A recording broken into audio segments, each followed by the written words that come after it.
Olá, espectadores da BMC News, eu sou Mário Goulart e estamos em mais um episódio do Analista Visita. E hoje nós viemos literalmente visitar a casa do Pedro Guimarães. Pedro Guimarães, ele é o Managing Partner e sócio sênior da Roland Berger no Brasil. A Roland Berger é uma empresa de consultoria alemã que está há bastante tempo no Brasil e uma consultoria de estratégia, uma consultoria de gestão.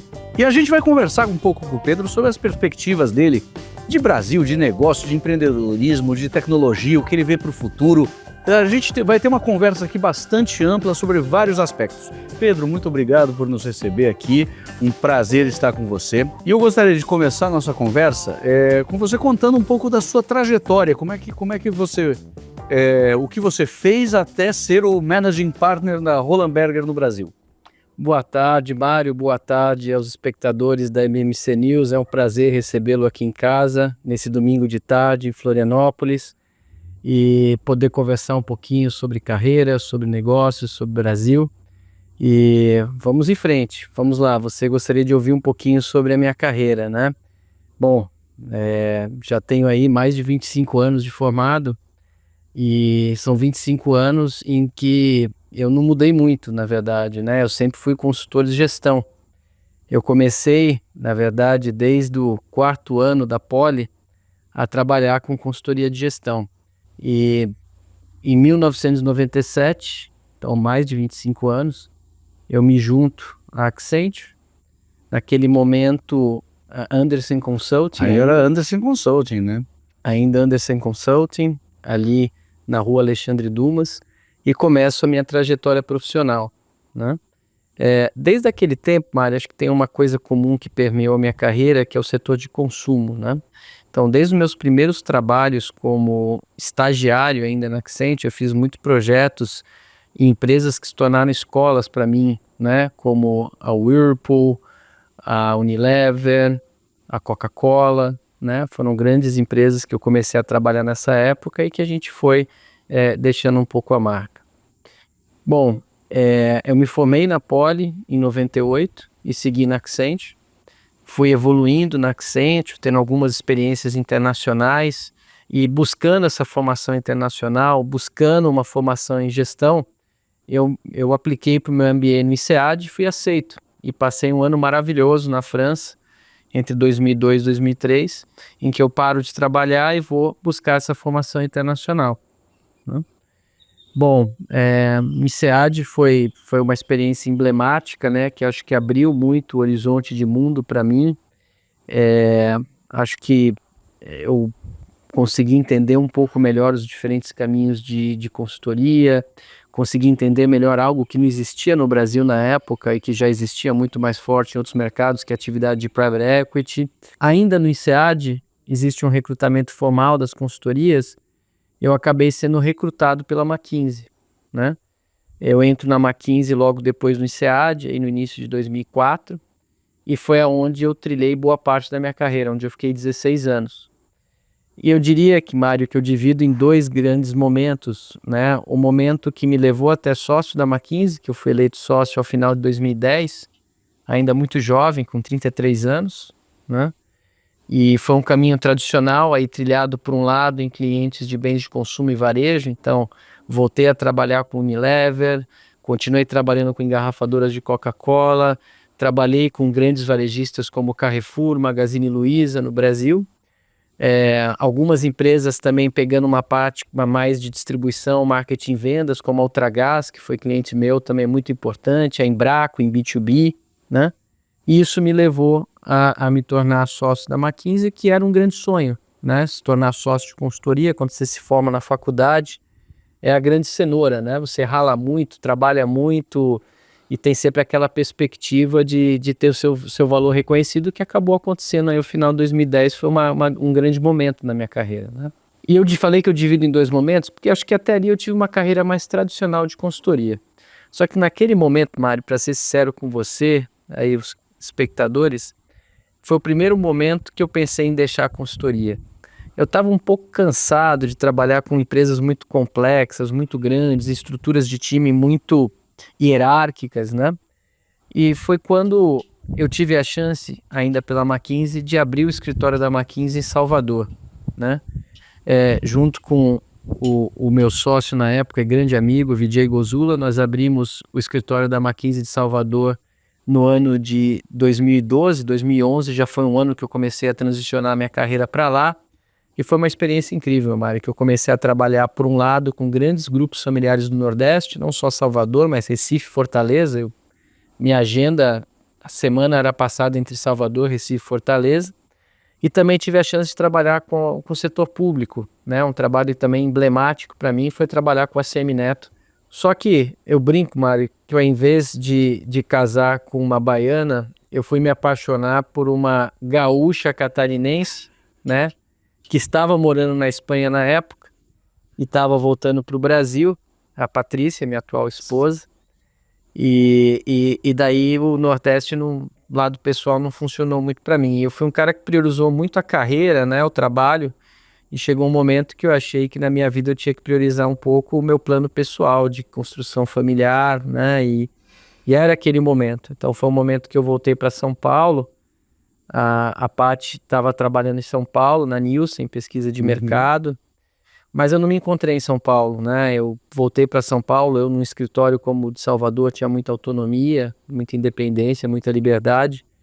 E daí no mercado de São Paulo não me encontrei muito, e foi na segunda vez que eu tentei sair da consultoria. Mas daí o meu chefe e amigo na época, Nicola Calicchio, eu brinco que ele me fez uma proposta que eu não podia recusar. E a proposta falou assim, ele falou assim: Pedro, você não gostou de abrir o Nordeste? Você é um cara empreendedor, você é um cara que gosta de tomar risco, que gosta de desbravar novos mercados. Sua mulher não é do Sul? Vai para lá, vai desbravar o Sul. E foi isso que eu fiz, né? Missão dada, missão cumprida.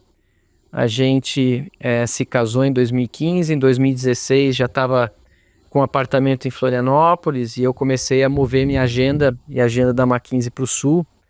E tivemos grandes projetos de transformações emblemáticos, mais uma vez na Embraco e também para o Banrisul. Foi um outro caso fantástico na minha carreira que tirou um pouco da minha zona de conforto de consumo. E foi uma carreira, acho que de muitas realizações, muitas conquistas, que durou 16 anos e que tinha um fim. Eu cheguei num momento que eu achei que a McKinsey era uma casa muito grande para mim, que eu queria uma casa menor que eu pudesse dar um pouco mais o tom e pudesse ter um pouco mais a pegada de responsabilidade de entrega, né? É uma coisa que eu buscava na época. Eu só não sabia, Mário, que eu ia estar me desligando de um porto seguro, como eu estava, à vésperas da pandemia. Eu saí da McKinsey no dia 28 de fevereiro de 2020. Puxa, Foi meu último dia. acho que fecharam tudo no dia 19 de março de 2020, né? Poucas semanas depois, fechou tudo. Mas como eu acho que, acima de tudo, eu sou um cara sortudo na vida, eu tive a sorte de, através de conexões pessoais, conhecer a Systemic. A Systemic é uma boutique britânica focada em sustentabilidade, fundada por dois ex-senior partners da McKinsey e uma consultoria, né, e também com um braço de venture capital focado em climate tech. E a gente conversou e foi muito fácil, né? A gente falava a mesma língua e eles estavam buscando abrir um escritório no Brasil e gostaram de mim e me fizeram uma proposta. E daí, naquele momento, eu só falei o seguinte, falei assim, poxa, legal, acho que vocês viram que eu sou um cara empreendedor, que eu aprendo rápido, etc. Só tem um problema. Eu não sou um cara de sustentabilidade, eu sou um cara de consumo, eu sou um cara de grandes transformações. Então, acho que eu precisaria aprender sustentabilidade para eu ter credibilidade para abrir um escritório sobre isso. E daí, no meio da pandemia, minha mulher, muito corajosa, colocamos a família no avião, minha filha com 11 meses, e fomos para Londres, nos mudamos para Londres. Nossa. Para trabalhar sustentabilidade na capital mundial de sustentabilidade, que é Londres. E foi muito legal, foi um período de quase 6 meses lá na capital britânica, e daí eu volto no início de 21 e abro o Systemic no Brasil, do zero, do jeito que eu queria, empreender. Aonde vai ser escritório, CNPJ, parte tributária, time e cliente, né? Porque consultoria depende de cliente. E comecei a fazer uns trabalhos muito legais aqui no Brasil. tanto com empresas locais, globais, algumas coalizões. E tudo estava indo muito bem, Mário, na verdade. As coisas estavam evoluindo, sendo que eu ficava só com um quesinho, porque ali era um samba de uma nota só, né? Era uma firma focada em sustentabilidade, era algo que eu estava engatinhando ainda no setor. E todo o toolkit, toda a minha carreira de já 20 anos de consultoria, tinha muita coisa que eu não conseguia usar. E daí foi quando a Roland Berger me achou. Sim. A Roland Berger, né, através de um headhunter, me achou para suceder um sócio sênior que estava se aposentando com mais de 30 anos de Roland Berger, e eles estavam buscando alguém para acelerar o crescimento da Roland Berger, uma jornada de crescimento, e foi aí que eu embarquei na Berger há pouco mais de 3 anos. Nós estamos conversando com o Pedro Guimarães, Managing Partner da Roland Berger do Brasil. A gente vai para um rápido intervalo e já volta.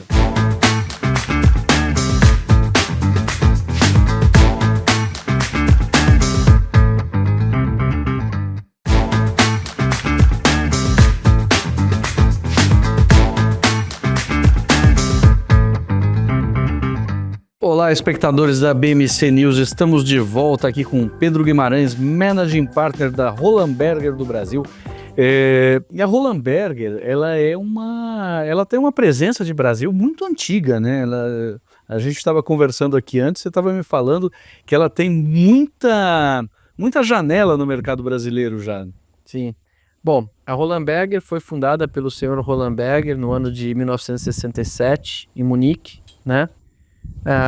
E a Roland Berger, ela cresceu muito nos anos 90 com a unificação da Alemanha e com a necessidade de reestruturação das empresas do leste europeu e preparação para elas entrarem numa economia de mercado, né? A década de 90 foi uma década muito importante para esse crescimento. Mas muito antes disso, a Roland Berger já estava no Brasil. A Roland Berger existe no Brasil desde 1976. Puxa. E sempre esteve presente, nunca deixou de estar presente desde lá. Tiveram vários ciclos.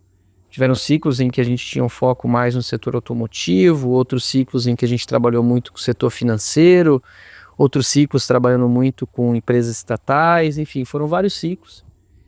E, de fato, é uma marca, né, das consultorias de alta gestão muito bem lembrada, né, pelos clientes que trabalharam, né? É comum agora eu ter projetos de clientes que trabalharam conosco há 10, há 15 anos atrás e que de fato tem uma lembrança muito positiva, né? A Roland Berger tem 3 grandes valores que conectam muito comigo e foi um dos grandes motivos de eu me juntar à Roland Berger, né? Primeiro, a excelência.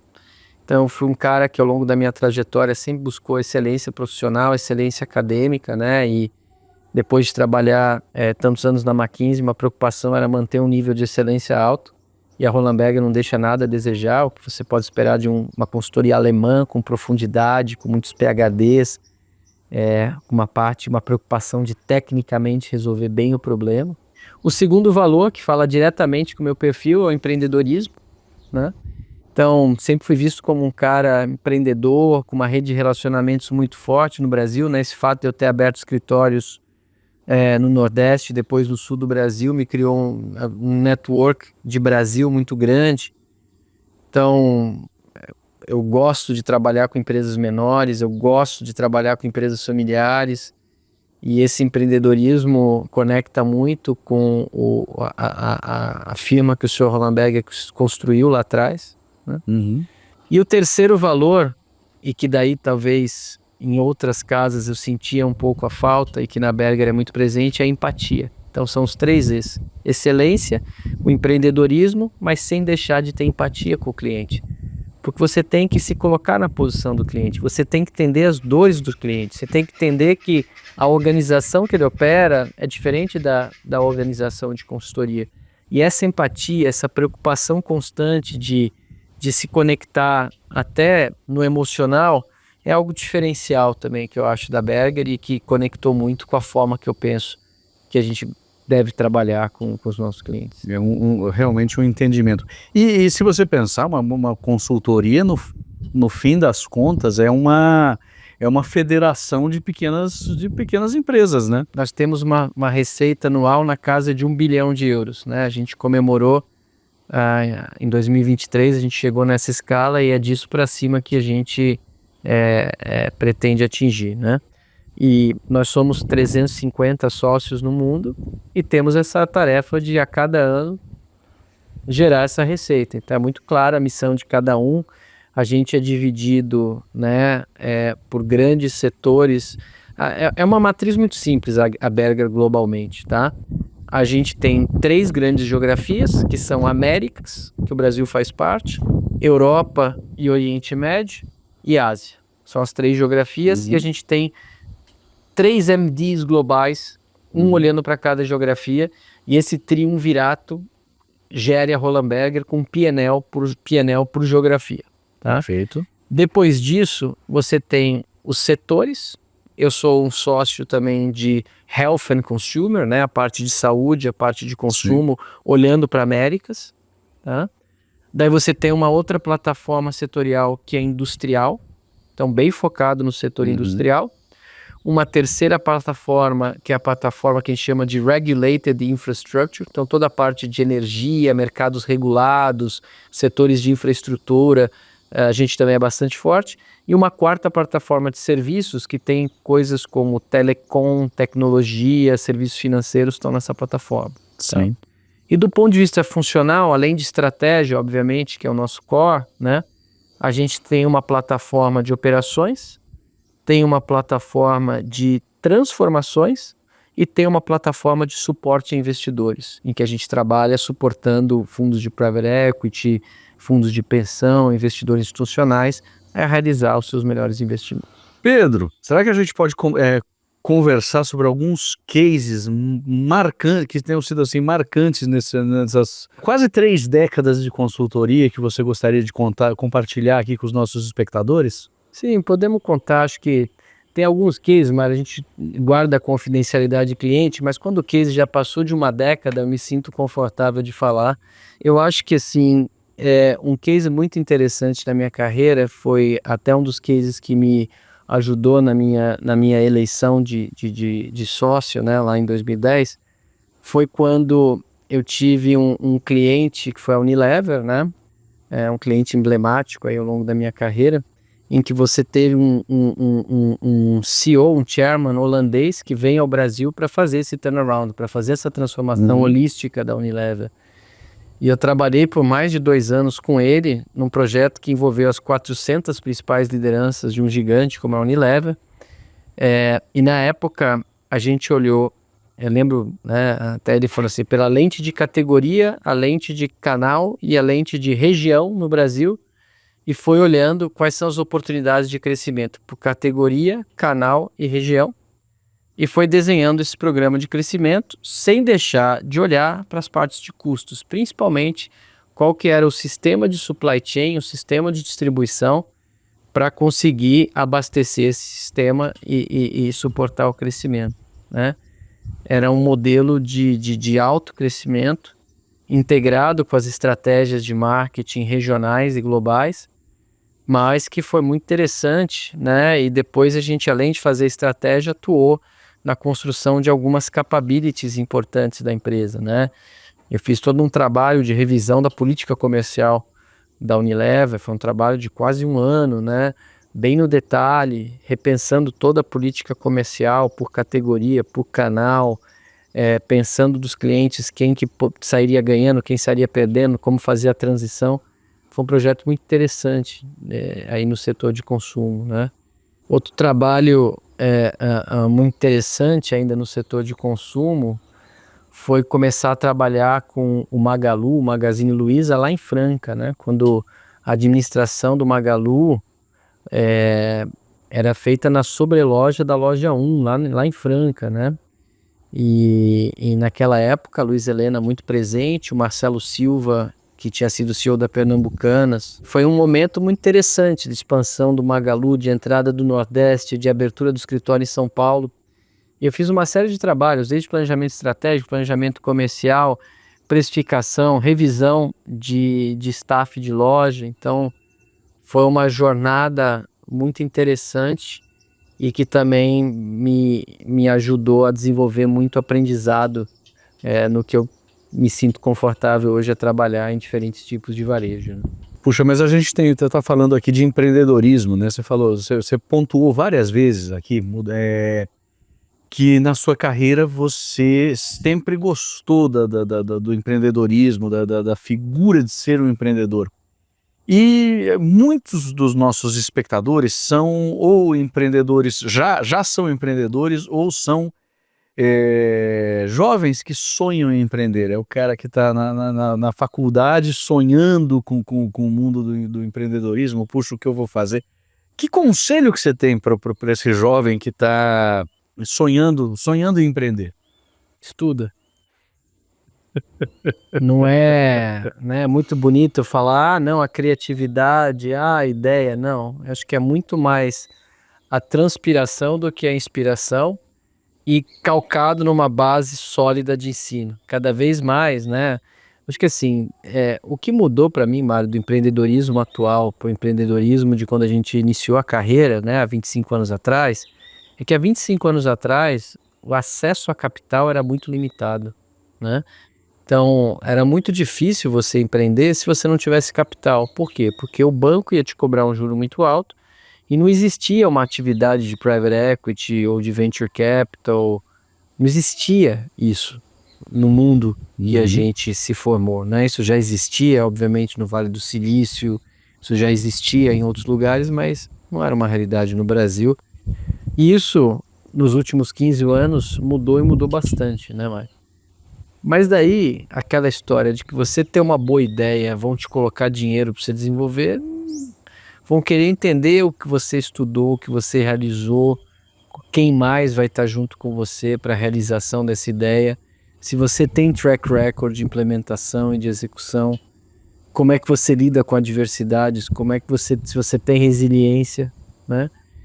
E, portanto, eu acho que uma educação sólida e também uma experiência internacional, independente do que você for empreender, são muito importantes hoje em dia, né?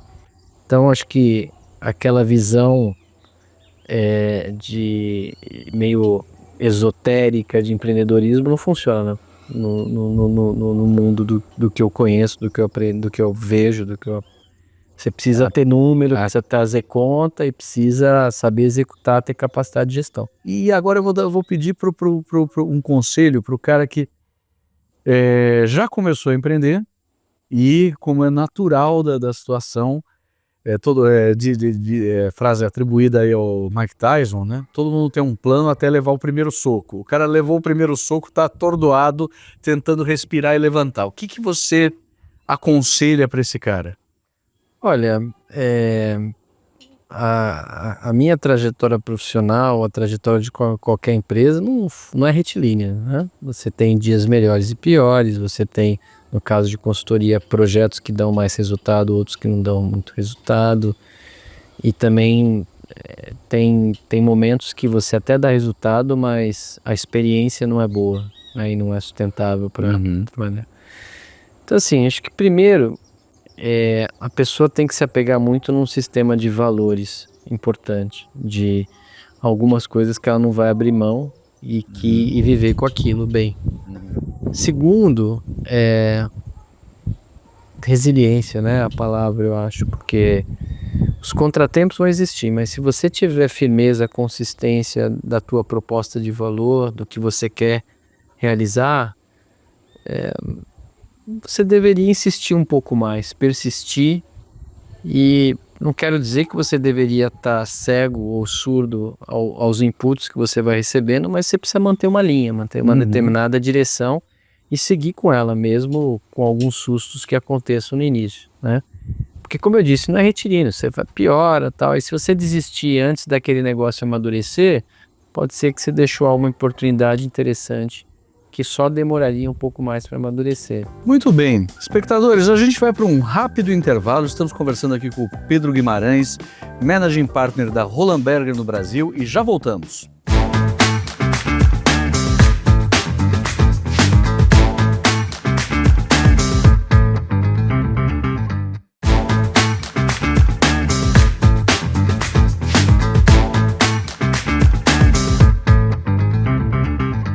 Olá, espectadores da BMC News. Estamos de volta aqui com Pedro Guimarães, Managing Partner da Hollenberger do Brasil. Vamos falar um pouquinho de perspectivas, né? O Brasil está num momento muito interessante.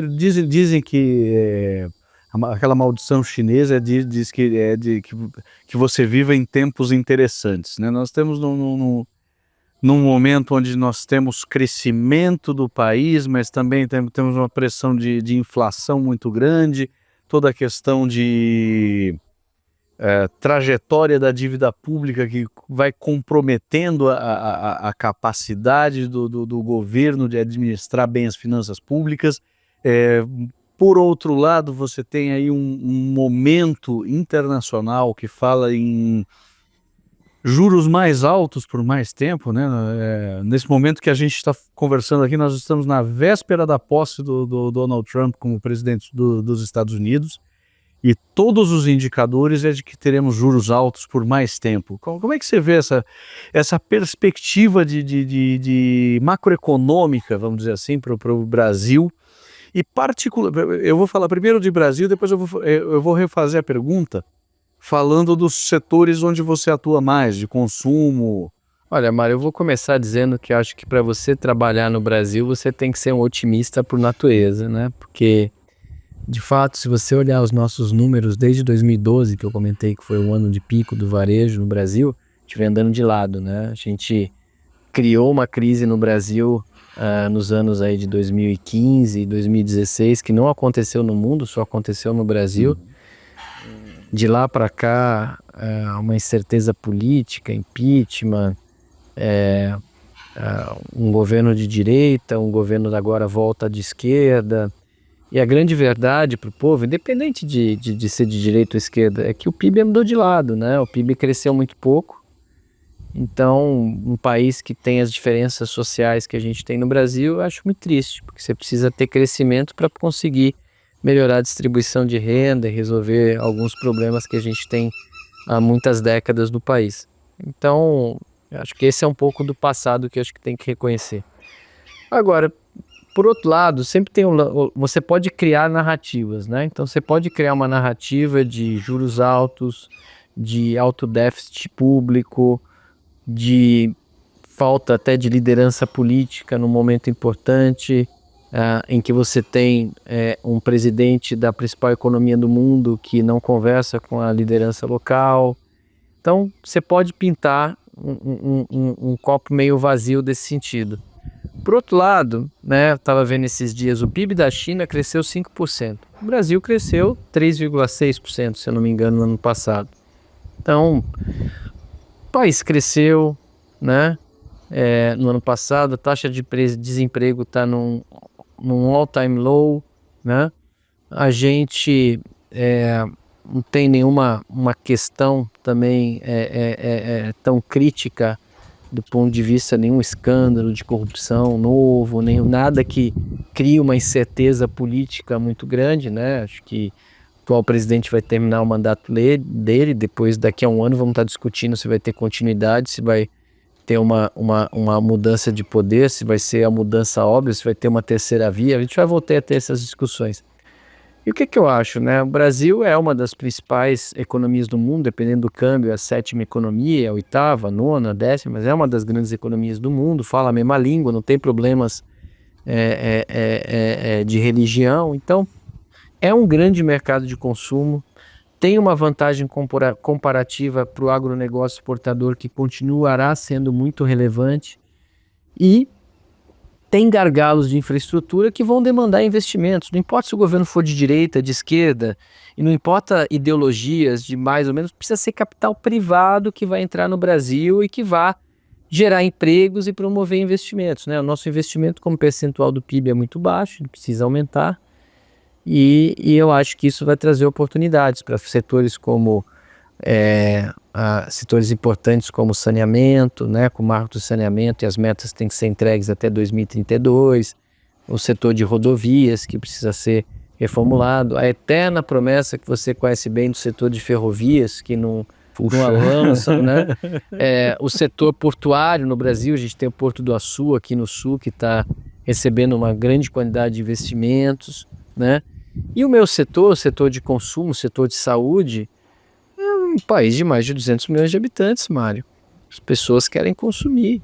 Então, eu acho que isso sempre vai ter oportunidades interessantes. Se você criar com tecnologia, né? Eu acredito muito na integração do físico e digital, né? De uma maneira bem feita, né?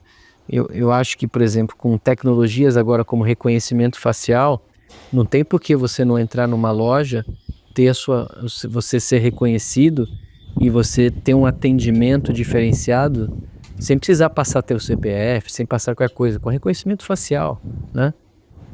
Eu acho que o uso de tecnologias, o uso de dados, né, de integração entre o on e o offline vai permitir, né, uma abordagem de serviço a cliente muito diferenciada e é isso que eu aposto, e eu acho que as empresas que conseguirem criar isso vão ter atenção dos seus consumidores acertando o price point, que somos um país ainda de massa, um país não é um país, você tem um pequeno mercado de luxo, mas o grande mercado é a massa que quer ascender, né? É a classe média emergente que vai carregar e que vai trazer oportunidades interessantes de consumo aqui no Brasil. Mas essa classe média emergente, ela precisa que o país volte a crescer, né? O Brasil, infelizmente, não cresce, não consegue. Eu vejo aí, passaram vários governos de distintas matizes ideológicas, e, por exemplo, a questão dos gargalos logísticos foi muito pouco abordada por esses governos. Houve até iniciativas, se você pegar Ferrovia Transnordestina, uma ideia que eu acho excelente, mas que praticamente não saiu do papel. A Norte-Sul levou 40 anos para sair do papel e ainda não se sabe muito bem como ela vai operar. Você tem uma série de questões parece que extra políticas que não permitem que você consiga botar boas ideias em prática. Isso acaba comprometendo a capacidade do país efetivamente crescer, para que esse crescimento se traduza até em consumo. O crescimento tem que ser mais consistente, né? Por exemplo, se a gente conseguir crescer 4 anos seguidos a 3,6%, não é um crescimento ruim, né? O problema é que a gente cresce 3,6% um ano, decresce meio, decresce 1,2%. O ideal para mim seria a gente crescer na casa de 4 a 5%. Se a gente conseguir um crescimento sustentável, né, na casa de 4 a 5% ao ano, eu acho que o Brasil tem boas chances. Sim, a população cresce acho que quase 2% ao ano, né? Eu não lembro agora o dado. Acho que não chega a isso. Não chega a isso. Não então você precisa ter um crescimento que supere o crescimento populacional para que você efetivamente traga ganhe produtividade, né? Acho que o nome do jogo é produtividade, né? Se você pegar a Coreia do Sul, né, e o PIB da Coreia do Sul nos últimos 40, 45 anos, né? A Coreia do Sul tinha um PIB menor que o Brasil, né? E foi com grande aumento de produtividade e tecnologia, né, que a Coreia do Sul se tornou uma economia com uma renda per capita muito mais alta que o Brasil, né? E uma economia forte hoje no cenário internacional, né? É muito madura, exportando tecnologia, exportando coisas de alto valor adicionado. Com investimento adequado em educação, que eu acho que é um grande problema também, de novo, volta para os pontos dos ciclos de governo, né? Nossa educação tá ruim, né, Mário? Você pega os números de matemática, de língua portuguesa, é muito ruim, né? Sem falar, né, que num contexto internacional, o Brasil é um país que não se fala inglês, mano. Você vem aqui, o turista não vem para o Brasil porque não se fala inglês no Brasil, né? Então isso é básico, né?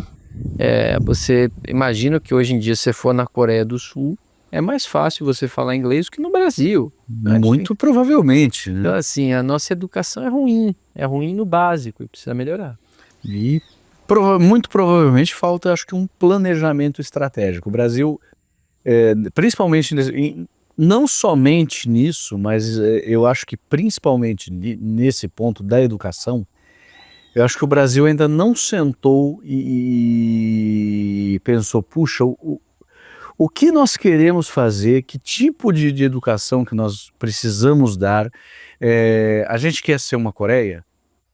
Ou não, a gente quer ser excelência do agro, mas a gente vai ter muito pouco foco no industrial. Ou não, nós vamos migrar para uma política industrial, mas nós precisamos de capacitação de um corpo técnico muito forte. Eu acho que faltou esse planejamento estratégico aí no Brasil. Um setor que preocupa para mim um pouco, Mário, é o setor industrial no Brasil, para que não ocorra conosco o que aconteceu com a Argentina, né? Que foi o sucateamento do setor industrial na Argentina ao longo das últimas décadas, né?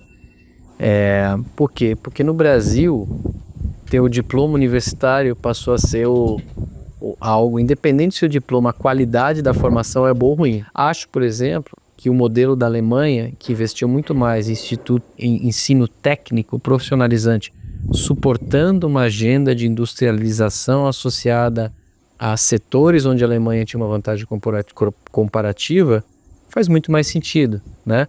Acho que o nosso setor industrial se beneficiaria muito de mão de obra técnica especializada, formada pelo ensino técnico, que também precisa ser reforçado no país. Nós estamos conversando com o Pedro Guimarães, Managing Partner da Roland Berger do Brasil. A gente vai para um rápido intervalo e já volta.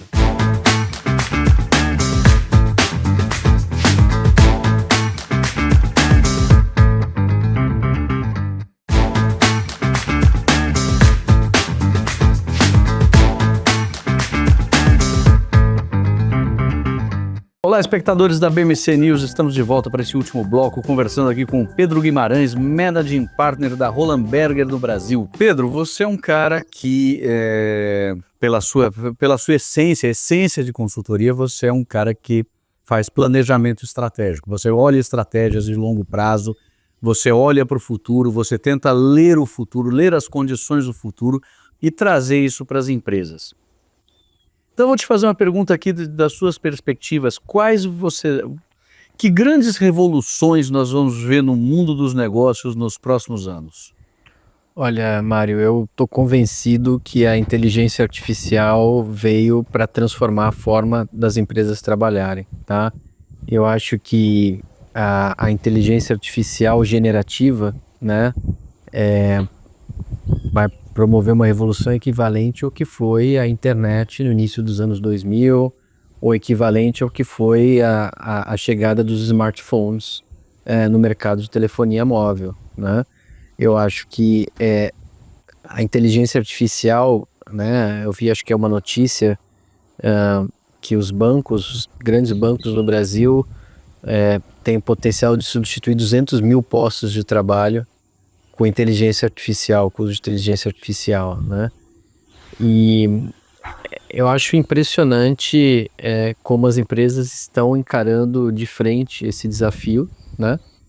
E de fato, eu acho que tem, claro, um lado de otimização de custos, mas o mais importante para mim não é esse. O mais importante é a capacidade de geração de receitas e desenvolvimento de modelos de negócio inovadores através do uso de inteligência artificial, né? Porque eu gosto de simplificar as coisas, Mari. Para mim, eu vejo a inteligência artificial generativa, a grande novidade de machine learning, né? De outros algoritmos avançados, né? Que já existiam aqui no mercado, é a capacidade que ela tem de trazer soluções, né?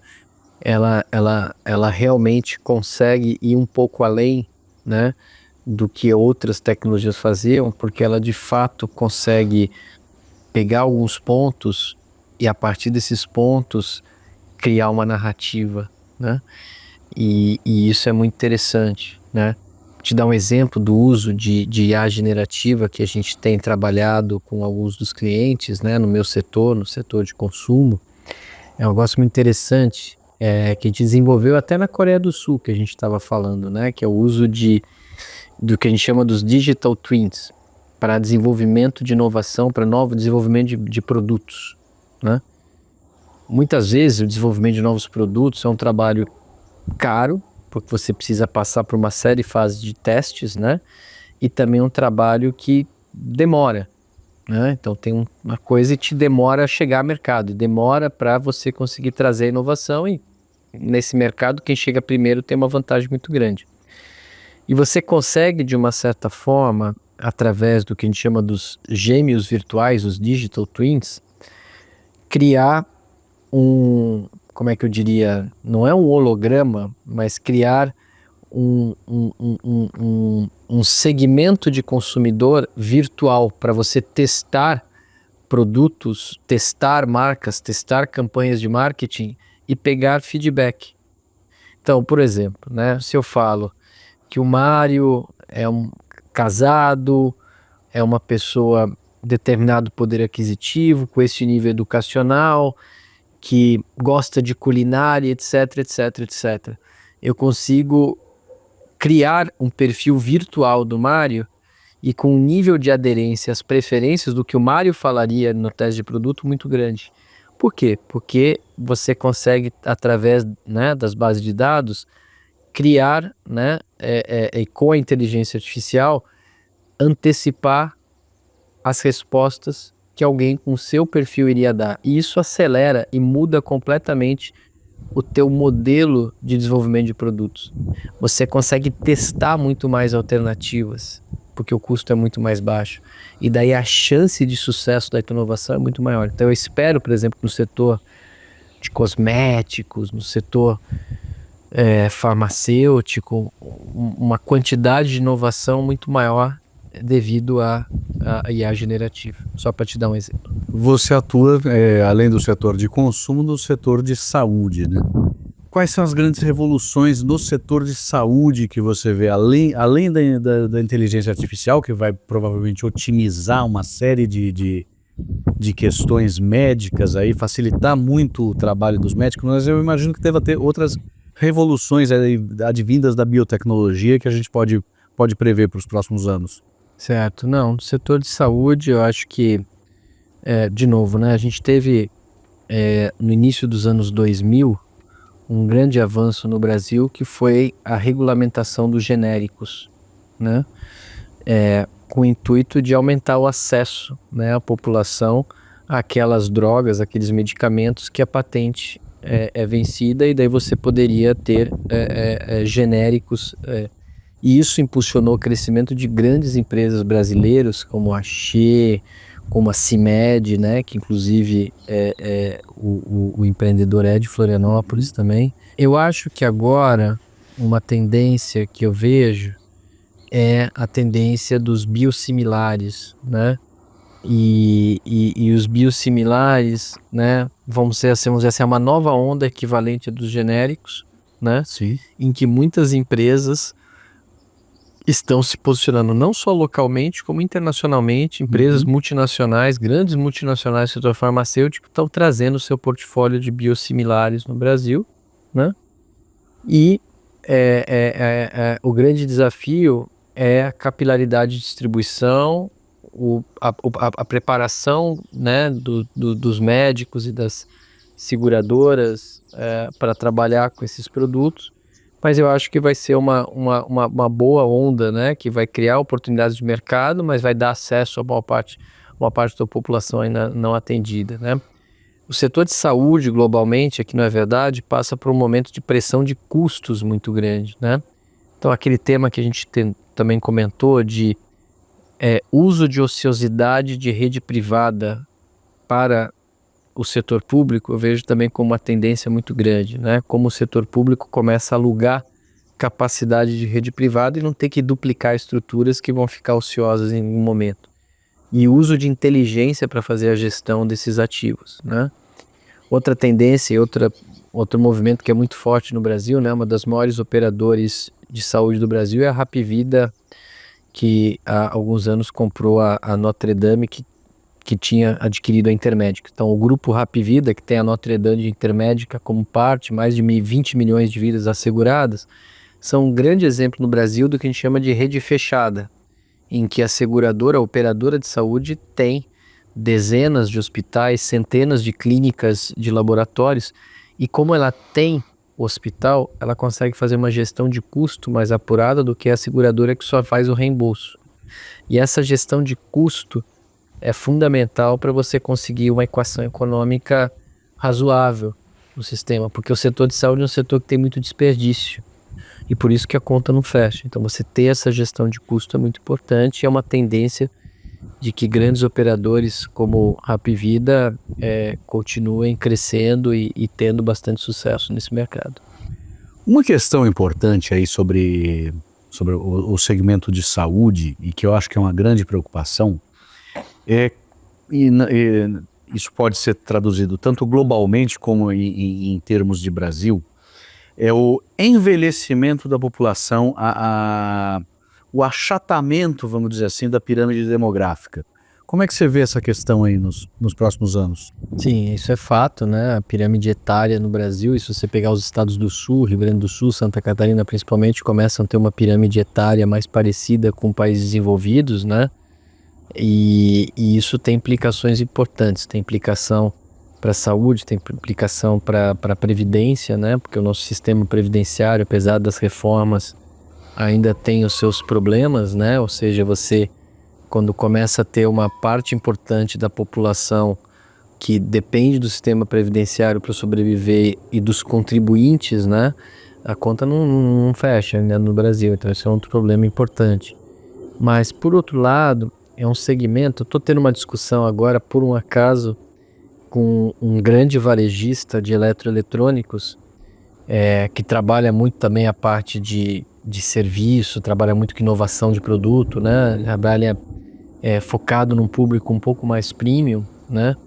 E um dos temas que nós estamos discutindo é esse envelhecimento populacional e como trabalhar com um segmento de aposentados que tem tempo, que tem recursos financeiros e que valoriza o serviço de atendimento por não ter tanta familiaridade com tecnologia.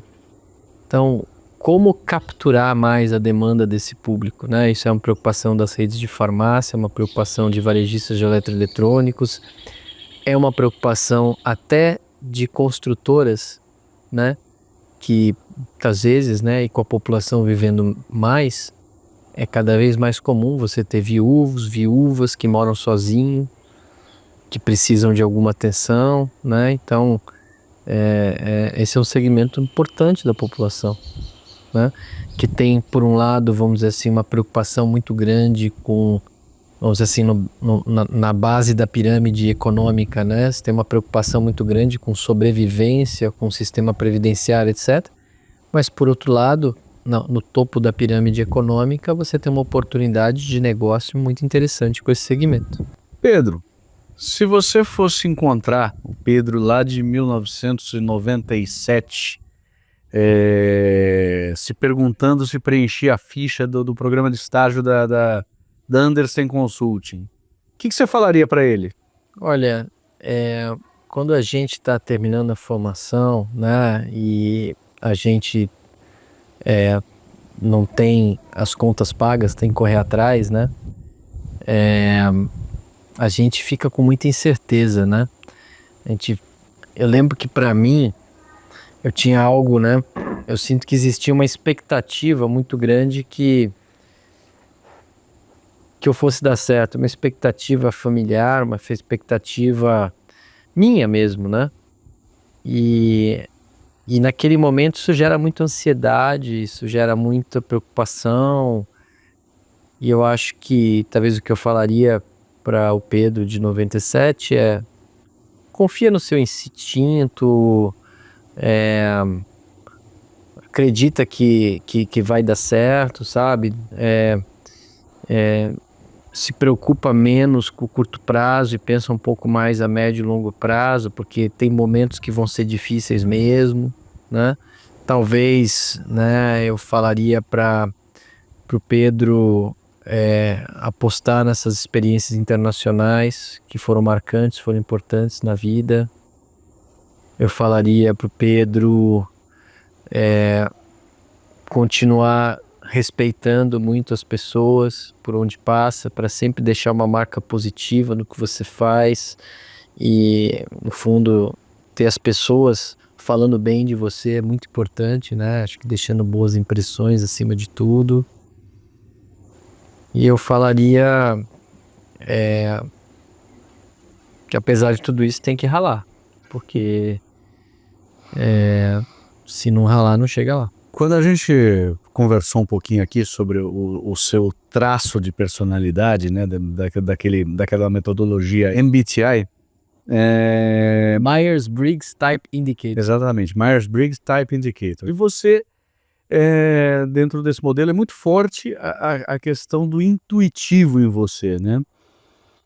Como essa questão do intuitivo formou a tua carreira, influenciou a sua carreira? Você pensar, né? Pô, engenheiro mecânico, MBA fora, trabalhando em consultoria, gosta muito de números, devia ser só o racional, só o cartesiano. Mas não é o caso, né? Eu acho que eu sou uma pessoa que tem um lado, vamos dizer assim, sensitivo, emocional muito forte. O que me permite talvez me conectar com as pessoas num lado mais emocional do que se eu não tivesse isso desenvolvido. E abre espaço para essa intuição, eu acho, sabe? Eu acho que, e muitas vezes, né, num trabalho de consultoria, ainda mais com a experiência, eu parto da solução, eu gero as hipóteses de solução e daí eu vou fazer as contas para tentar confirmar ou desprovar as minhas hipóteses. Por quê? Porque quando você tem experiência, quando você tem uma intuição construída em cima de experiência, eu acho que isso tem valor, sabe? Eu acho que isso ajuda a criar alguns atalhos e isso me ajudou ao longo da carreira a desenvolver o respeito das pessoas, né? E aí a gente fecha o ciclo com a questão da empatia, que é um dos principais valores da sua empresa, né? Sem dúvida, né? Eu falo, né? Excelência, empreendedorismo e empatia. Os 3 grandes valores que me conectam com a Roland Berger. E a empatia não menos importante, né? Essa capacidade de sentir, se colocar na posição do outro, arregaçar as mangas para fazer junto, né? Eu acho que a empatia, sem empatia, você não consegue transformar nada. Muito bom, Pedro. Eu gostaria de agradecer o seu convite aqui para eu vir visitá-lo. Foi uma conversa muito legal, espero que os nossos espectadores tenham gostado. E essa visita continua agora com um belíssimo peixinho aqui da ilha de Santa Catarina, né? Vamos comer um peixinho. O Analista Visita fica por aqui hoje e aguardo vocês na semana que vem com mais uma visita falando aí de tecnologia, inovação, carreiras e empreendedorismo. Até a próxima!